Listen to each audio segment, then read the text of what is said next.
I'm Dr. Stephen Taylor here with Mary Lou Newbold. Hello, Mary Lou. Hello, Dr. Taylor. Always a pleasure to be here. Why, thank you. Didn't we start December off right Sunday with a win over the Carolina Panthers? We did. Anytime you see a score like 40-7 and it's your team that had the double digits, it's a good game.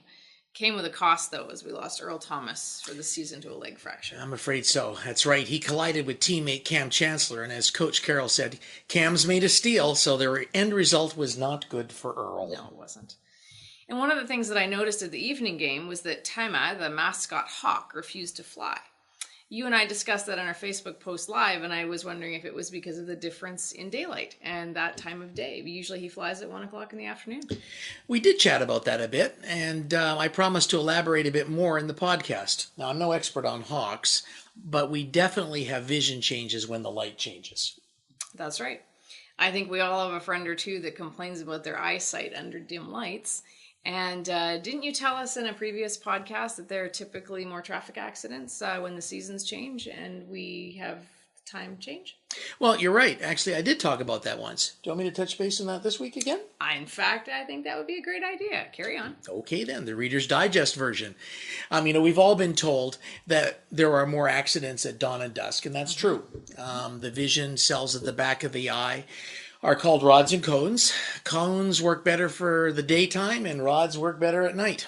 And the rods and cones take approximately 20 minutes to adapt from darkness, and during that time we have reduced vision sensitivity.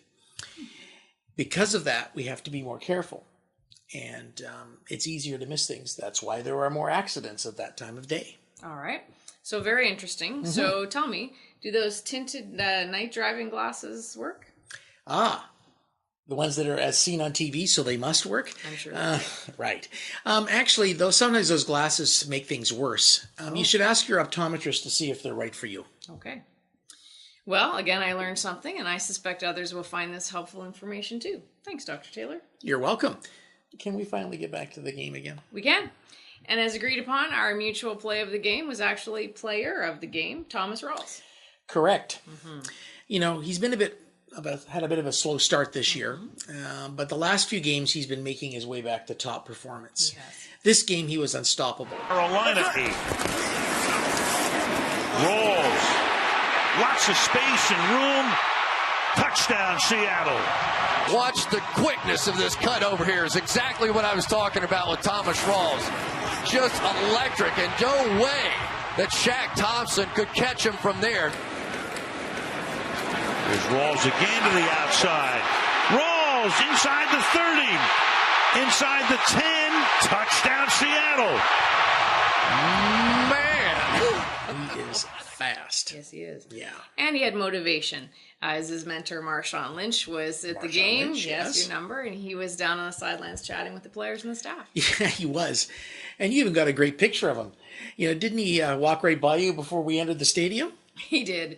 And I actually was one of those people, and I ran backwards like an idiot, taking a picture of some poor guy trying to enjoy a plate of ribs. He was just walking around like the rest of us. It's kind of cool. I turned around and you were gone. Mm-hmm. Great picture, though, and a good story, too. Mm-hmm. So a good game with a win, some eye talk, a Marshawn Lynch sighting, and I think we've covered a lot of stuff. Should we wrap this one up? I think we should. I'm Mary Lou. And I'm Stephen. Go Hawks! Go Hawks.